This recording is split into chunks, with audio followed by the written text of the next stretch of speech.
Oh, yeah. Awesome. Keep it going for that pussy, Jake Sullivan. That's good. Keep it going for Jake, everybody. Brilliant.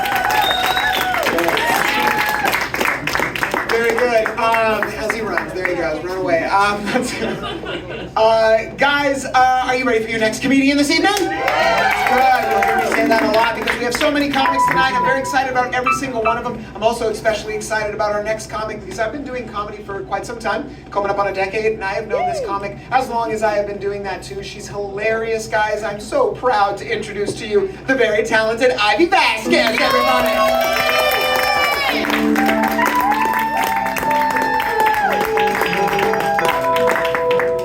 Hell yeah, doggy. Woo-woo. Anyway, who's ready to get drunk tomorrow for the Mexicans? It's actually just one town called town in Spanish in Mexico that celebrates that shit. But you know what? I'm thinking Santa Rosa. You know, anyway, whatever. I know I'm very light-skinned, but I am also Mexican. And so it's just really fun always, like, be amongst like all the whiteys because they think I'm one of them and they just like to like say things and I'm like, you're so funny, you know. So my it's so hilarious. I just turned 34.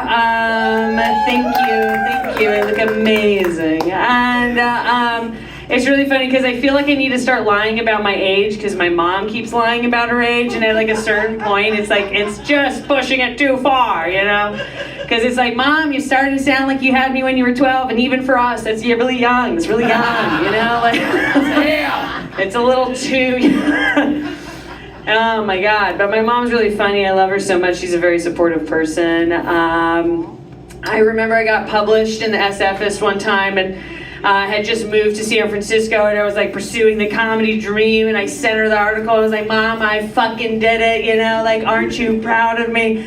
And her legit response was like, Mija, you could be homeless, living in a box.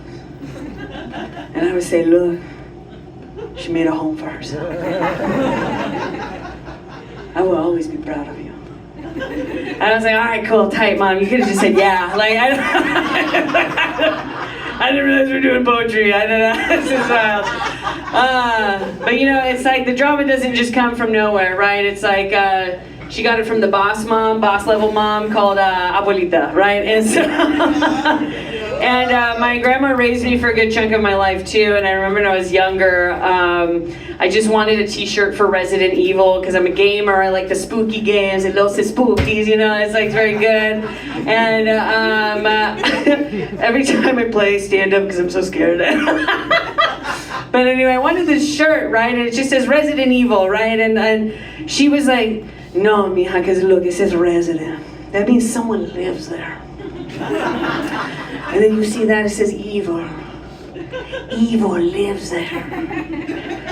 I don't want people thinking that you're where evil lives. I was like, we don't go to church. Like, please let me have this shirt. Like, anyway, I later found out she got kicked out of church because she got a divorce because she was Catholic. Anyway, it was really cool, it was really fun, woo-woo. Anyway, so amazing. I love how supportive that community is. Anyway. Anyway, whatever. Oh my god, but it's fine. It's true. I realized too that like we're starting to enter this whole thing of like healing. Like my mom is Gen X, and then like I'm a millennial, and it's just kind of like my mom is like more supportive of healing than anybody else, you know, in the family, and like grandma's kind of trying, like she's okay with the gays now, so you know, so it's which is great because my mom is a lesbian, so I'm glad it took her so long. But it's just so fun because we're just trying to do this healing, and like I'm trying to be like, you know, generational trauma therapy, whatever. But I also just need therapy right now because I just got off of birth control for the first time in like 18 years. Because turns out maybe you shouldn't do that to your body for that long, you know what I mean? I'm not trying to have a baby. Yuck. Can't afford a house, so why would I do that? Anyway, womp womp. And so I just want a therapist now. You know what I mean? I just want to like survive the day. You know? And hunting for a therapist is so depressing, you know? It's so hard. It's really, I tried to do BetterHelp because Selena Gomez gave him a bunch of money, and I was like, I'll take that Selena money, you know what I mean? But don't use BetterHelp. They actually are getting sued for a HIPAA violation. It's a really big deal. Anyway, it doesn't matter. So I got signed up. First person they gave me, they're like, hey, we just want to let you know that she's not really a therapist. She's more like a social worker, but she'll talk to you. You know? And I was like, oh, okay. Oh, all right. Well, she'll talk to me. Okay. You know? All I really need is a friend. Oh my God. So we did not talk about anything mental health. We just talked about her son's anger problems and the space-time continuum theory. And I was like, hell yeah. So I basically hung out with one of my mom's bar friends, which I could have done that for free. You know? So anyway, I got a different therapist. I got rematched, but not before giving this woman my mom's number because I'm a homie. And, you know, always looking out for the fam. And I got this new therapist, and she was okay, but she did a lot of that kind of like redundant, like the, how does that make you feel? You know? I was like, I could have done that in a mirror, but that's okay too. That's fine. I did finally just have to leave though because like it got to a point where like the therapy was just okay, and then like this woman finally was like, hey, so I really hate to do this. I hate to cancel last minute with any of my clients, but my sister was murdered. And I was like, do you want to talk about it? No, you got your own person? Okay, that's good, that's good. Okay. So anyway, they call it BetterHelp because you better help these therapists, okay? They're not well. They are not well. It's not okay. We know it's okay. I then tried to do something local, and like I just want to preface this by saying that I'm a big supporter and advocate of discount therapy. I think more resources should be made available to the people, okay? But when you pay discount prices, you sometimes get discount things, okay? And so at the time I was dealing with a cocaine addiction. Don't worry, I still hang out and party. I'm not a loser. I just don't celebrate hump day anymore. That's what we call progress. It's not a weekly holiday. You know.